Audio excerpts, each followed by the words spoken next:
Brace yourself. We're about to take a step inside a small d Democratic nightmare that also happens to be a big D Democratic nightmare, a nightmare that actually happened at least once before in this country in the year 2000. Yes, I'm talking about the Florida election disaster that brought us the presidency of George W. Bush. This year, could it happen all over the country? Even if the polls don't shift much over the next 2 weeks, could Barack Obama end up losing the election by virtue of Republican efforts to prevent people from voting or from having their votes counted? In 2000, the most obvious problems and villains were in Florida. This year, we may be seeing the effect of the worst practices of voter suppression, especially the purging of voters from voter rolls, being nationalized, systematically spread into many, many other states. Think back to that Bush v. Gore nightmare, and back to Katherine Harris, Florida's then Secretary of State. She's best known for stopping the recount. Less well remembered, however, is her removing 57,000 Florida voters from the rolls because their names, she thought, were similar to those of people convicted of crimes. So what did America learn from Florida 2000 about partisan officials running the election business instead of nice bipartisan county election boards? Well, not much. Or way too much, depending on how you look at it. The Katherine Harris effect has caught on across the country thanks to the law intended to reform the system after the Florida fiasco, the Help America Vote Act. Partisan secretaries of state, not county election boards, thanks to HAVA, are now in charge of maintaining lists of voters. So that means would-be Katherine Harrises around the country get their chance to put their personal spins on how our elections are conducted and who gets to vote. In some states, that means wholesale voter purges. Leading the nation is the state of Colorado, with purge numbers that some experts estimate have been as high as 19% of all voters. A new article in Rolling Stone says that the woman most responsible for starting Colorado's purge binge is Colorado's former Republican Secretary of State, Donetta Davidson. For all that hard work kicking people off the voter rolls in her state, she got a promotion, a big one. President Bush appointed her to a federal board formed to help fix Florida-style election shenanigans. She's now in charge of showing secretaries of state across the country just how to maintain their lists of registered voters. Fox, meet Henhouse. These troubling stories are detailed in that Rolling Stone magazine article I just referenced. It's in this week's issue. It is called Block the Vote, and it is mandatory reading for all Rachel Maddow Show viewers. Here to try to talk me down, the co-author of that article, Robert Kennedy Jr. Bobby, thanks so much for being here. Thanks for having me, Rachel. In the interest of perhaps maybe talking me down about this, do you think that this election could be stolen and at this point, can it be stopped?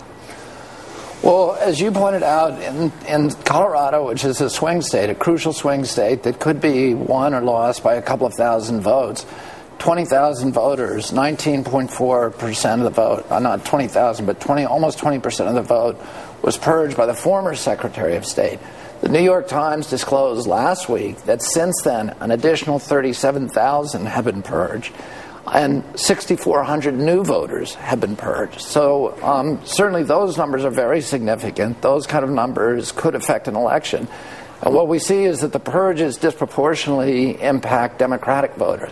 The new voters are almost 3-to-1 Democratic in Colorado. So if you purge 6,400 new voters, you're getting rid of a substantial number of Democrats. And the algorithms that they use that are in what you call the Help America Vote Act, which incidentally was passed by the Republican Congress, the Republican Senate, and the Republican President. But it was designed there were some Democrats involved in the original writing, but it was really hijacked by Bob Ney, Congressman Bob Ney, who's now in prison, and Jack Abramoff, who's now in prison.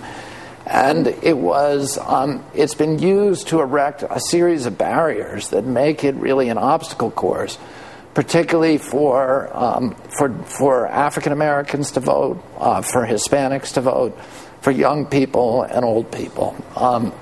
One of the requirements that is now spread through most of the states via HAVA is identification requirements.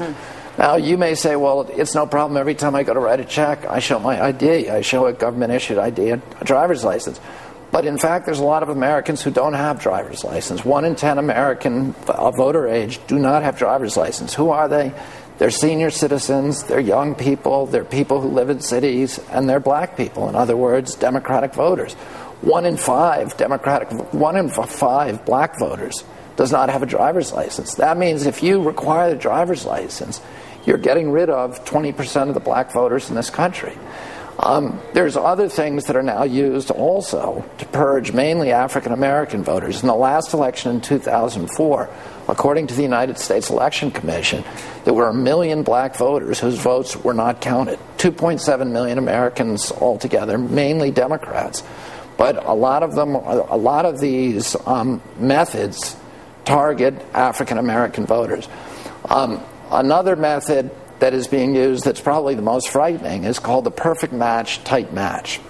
And what that says is that if your registration, the information on your registration, the government agencies, the electoral officials in each state are required to check your registration information against existing government databases, your Social Security database and your driver's license database. If any of the information, in some states it's a perfect match is required. In swing states like Iowa and Florida, a perfect match is required. Perfect match, so that means like middle initial, hyphens, everything. Exactly. Yeah. So if I wrote my name on my driver's license, Robert F. Kennedy, and I wrote on my registration to vote, Robert Francis Kennedy Jr., my registration would be thrown out. And that's what the new Secretary of State of Colorado has done to these 6,400 new voters who are, again, mainly Democratic. It's one thing to understand what these tactics are, and when you lay it out that way, it's very easy to see why they have chosen these targeting new voters, these ID requirements, this perfect match stuff, because obviously this sort of selects for likely Democratic voters to keep people away from the polls. It's one thing to know why it's happening and that it is happening. It's another thing to know how to stop it. One of the things that you've talked about a lot on this show is the Bradley effect. Yeah. And, one of the best explanation about the Bradley effect, which is really the difference between the exit polls and the official tally. Yeah. That black voters, but really it's Democratic voters, receive less in the official tally than they did in the exit poll. But that's largely explained by the fact that after they vote, hundreds of thousands, in fact 1 million, black voters are simply not counted. The spoilage in black jurisdictions and black precincts, and this is according to the U.S. Election Commission, are 9 times the spoilage in white precincts. That means ballots that cannot be counted by the machines. Why not? Because the black precincts receive the worst machines, the oldest, most antiquated.